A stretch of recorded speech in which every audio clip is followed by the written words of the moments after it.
Hi, my name is Gail Carter-Cade of Uplifting the Pain of Behavior and Learning Styles through Poetry, and Uplifting the Pain by fostering growth mindset through poetry now. I'd like to say that my family and I are avid Jacksonville Jaguar fans. My daughters love them so much, so they work the games here at home. And one of them, she's always on the field, and the other one works up in the stands. They just love it. We just love it. They've gotten me into it now, so I have a passion for the game.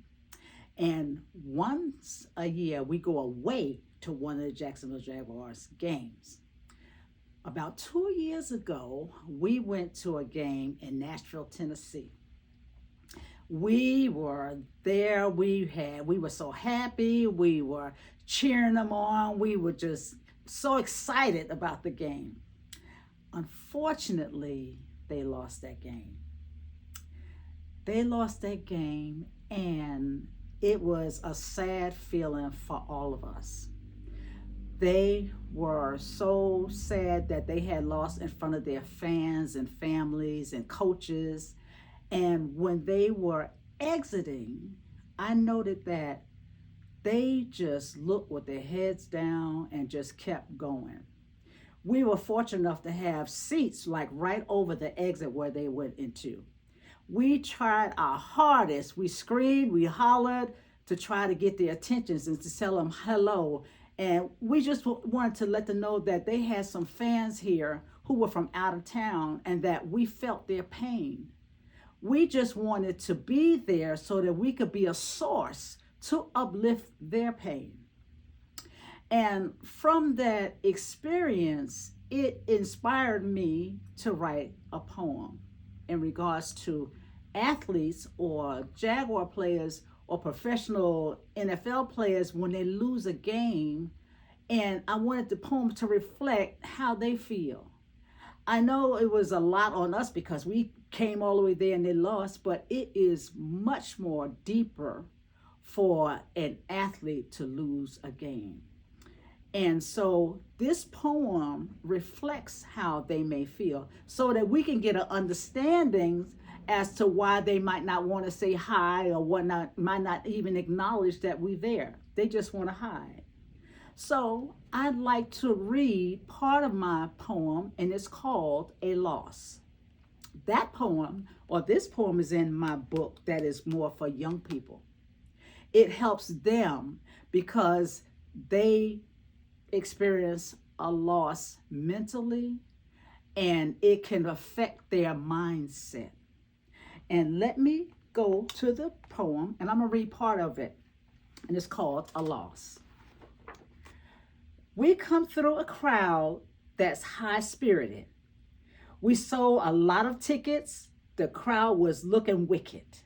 This game can be our pivot, making me seem a little incoherent. But we have to flow. I feel like a pro. I must put on a show. This game must reach a new plateau. I threw the ball to my bro. He caught the pass, but it wasn't a fast enough dash. We lost the game. I'm going to stop here, and so that maybe one day you'll see this book and you might be interested in picking it up to see how it may be able to use to help other people who experience a loss.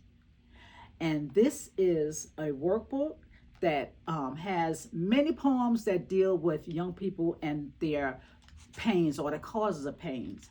And what's much better about this is that we have questions that they can use to help solve or get a stronger mindset. For example, it asks them to describe the student's feeling. Do you think the student could have avoided his reactions of being sad? How does the poem make you feel specifically?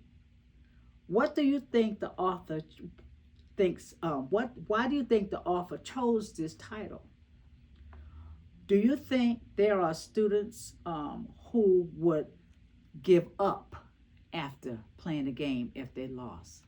There are very pointed questions in this book after each poem that can help connect with students. And that's very important today because of the things that they experience. Some of them are not sure how to handle them. So what they do is they just keep it inside because they don't want anybody to know necessarily that they are hurt from a situation, whether it be home, school, or work. And this book is an excellent tool that can be used to connect with students. Again, this is Gail Carter-Cade, and please like and share my video. Thank you.